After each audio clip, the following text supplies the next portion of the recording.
Okay, this is a commentary video for anyone that wants to learn how to produce a bit of music.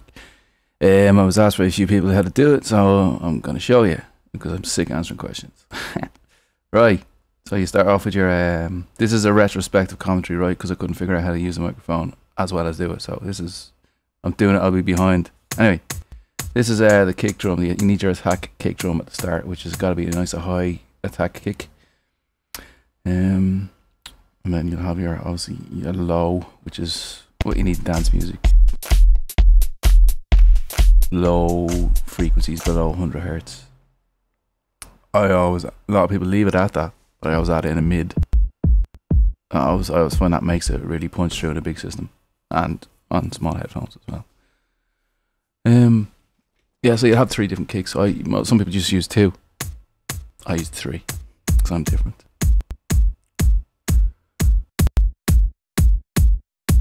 You can hear the 3 of them there together. That's with a little loop. I don't usually use loops actually, but I decided to for this one. This is a new track, by the way, as well. Yeah, so here's a nice snare, nice crunchy. You want your snares to be nice and crunchy and bright. You don't want too dull a snare. That's another snare. You need to layer your snares, I think, as well. Make it cut through the mix. A few more hats. Layers, layers, layers. That's the secret. Lots of layers. So you have options when you're mixing. Another set of hats there. These are my favorite hats. I think I use these in nearly every track, but you can't really hear them. They just sit under the mix. They're almost silent, but they really bring it alive. I just like using them. You can hear them there. They're nice and crunchy. How that sort of sounds to them. It's all about sounds, lads. You want to really listen to your sounds and tune your ear. Have a good ear. If you haven't got a good ear, you shouldn't really be doing it, really. You'll struggle, like, you really will. If you're a musician, like, if you're playing a musician, you'll be good for it. Anyway, so this is another loop, which I never usually use loops, but I did in this one. I usually just use bits of loops. I usually cut the top front off them or maybe the snare out of them. But this I use the actual loops because I like it because it has space in it. I can use the old complectro bit. You can hear it starts, boom, it's got a break there now, which I'll fill with complectro bits. Nice little choppy bits. Right, so there's sidechain as well, obviously. If you don't know what it is, look it up. I'll give you a brief description of it. It's basically routing the kick drum into the back of a bass line, basically. So it dips when the kick drum punches through, when it hits, so it actually punches through the bass line, so you hear it louder. And then you start messing around with your threshold and your ratio, depending on what instrument it is. For bass line, you want your settings quite high, so it really punches through. For other sort of leady sort of settings, you don't want it to pump too much.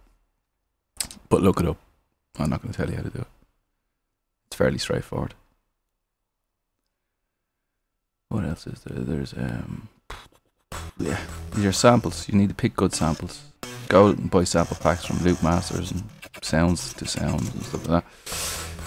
And this is your complectro bit if people want to do that sort of type of stuff. I used to do it individual synths and program them individually. That's what I did on Mad Wax and Rocket Bad Noise and earlier stuff. Now I just use samples in one sampler.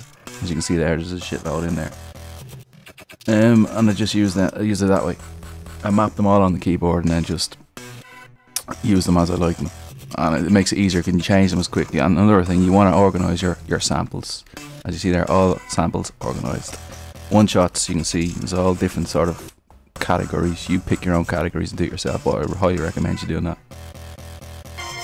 You can see they're just all one shots, there's no loops in it, there's no variation in rhythms or anything, it's just one note. And that's great for complectro. And you can retune them as well, obviously being in the sampler. And if you have a long enough note, you can retune it to whatever you want, so it makes it an awful lot easier. I find it very quick to do. And just go into your record collection and sample the fuck out of it, basically. And you'll have a massive bank to work with. And that's what like Madian does. He has all his sounds based on samples. It's all sample based. You know, he's not that good a producer. It's just he uses samples really well. And then you've got your sub bass, which is the most important thing in dance music. You need a good sub bass. Work on that to get a good sound. It's usually a sine wave, but a lot of people just use a blank sine wave. But I like to sometimes look for really deep samples that have it, and I use them. Like this, I've used a Rex sample that I've used, and I've also, it's been written not to sidechain it, but I do, because I love my drums to pump through. So yeah, when you sidechain it, it adds frequencies to it, weird sort of tones to it, which it does. But fuck it, you know, I'm not that particular about it. It's all right in the likes of tech house or something where it's just literally, it's really stripped down. But if you've got a big track, like I make a lot of tracks, I'll do that. Right, so I've got this little juxtaposition piano bit where it just breaks down into this rhythmic sort of melodic, depressing sort of sound, and it's a nice juxtaposition to drop it back into that. And that's what I'll be doing an awful lot more, and will be in the future. I just like that sort of, it brings out the actual beat more, I think, when you do that. So yeah, that's that track, and that's how you make a track basically, and then it's just about getting a good arrangement. Oh yeah, the sub bass. Use your high pass filters on everything, bar the sort of drums and bar the sort of kick and bass really, and to cut out everything below 100, 120 degrees, 100 hertz. Keep on the fucking degrees. Below 100 hertz, so that it doesn't interfere with the sub bass. So you have a nice clean sub bass. Everything should sit in its own frequency range basically. So if you're using something that's around 300, 400, so I try and pair off anything else a little bit so it doesn't interfere with it.